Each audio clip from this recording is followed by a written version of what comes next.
நாங்க தான் அனுப்பி வச்சோம் அப்படின்றாங்களே. அனுப்பி வச்சவங்களுக்கு மினிஸ்ட்ரியில இடம் கொடுத்தா ஏன் கதறீங்க? தொடவும் விடமாட்டோம், தொட்டா விடமாட்டோம், இதுக்கு முன்னாடி தொட்டவங்களையும் விடமாட்டோம். அவங்க தயவால தான் நம்ம ஆட்சி நடக்குதான். மக்கள் தயவால இந்த ஆட்சி நடந்துகிட்டு இருக்கு. இதுல இன்னொரு முக்கியமான விஷயம், மார்க்சிஸ்ட் கம்யூனிஸ்ட் கட்சி நமக்கு ஆதரவு கொடுத்தது சுயேட்சையா எடுத்த முடிவுன்னு சொல்றாங்க. அதே மாதிரி இந்திய கம்யூனிஸ்ட் கட்சி நமக்கு ஆதரவு கொடுத்தது சுயேட்சையா எடுத்த முடிவுன்னு சொல்றாங்க. இதுல எங்க இருந்து நாங்க தான் அனுப்பி வச்சோம்னா புரியல. மக்களுக்கு நல்லா புரியும், எல்லாத்தையும் தெளிவா பார்த்துக்கிட்டு இருக்கிறாங்க.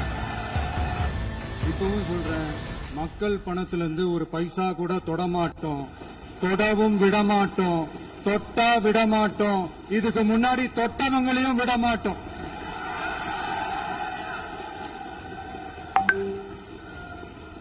ஒவ்வொரு ஊழலா வெளியில வரும் போலே, ஒவ்வொரு வேஷமா கலைஞ்சிரும் போல, இங்க இருக்கிற நிறைய பேரு நடுங்கி போய் இதுல நம்ம மேல அவதூறு வேற. இப்ப புதுசா ஒரு வெப்பன் ஒண்ணு கொண்டு வந்திருக்காங்க. அது என்ன தெரியுமா? அவங்க தயவால தான் நம்ம ஆட்சி நடக்குதான். மக்கள் தயவால இந்த ஆட்சி நடந்துகிட்டு இருக்கு. மனசாட்சி உள்ள சக்திகளோட ஆதரவால இந்த ஆட்சி நடந்துகிட்டு இருக்கு. நாங்க தான் அனுப்பி வச்சோம் அப்படின்றாங்களே. அனுப்பி வச்சவங்களுக்கு மினிஸ்ட்ரியில இடம் கொடுத்தா ஏன் கதறீங்க? ஏன் இவ்வளவு கோபம்? ஏன் இவ்வளவு கதறல்?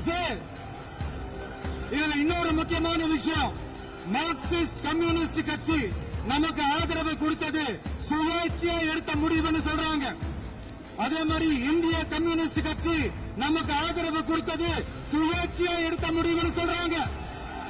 இதுல எங்க இருந்து நாங்க தான் அனுப்பி வச்சோம்னா புரியல. மக்களுக்கு நல்லா புரியும், எல்லாத்தையும் தெளிவா பார்த்துக்கிட்டு இருக்கிறாங்க.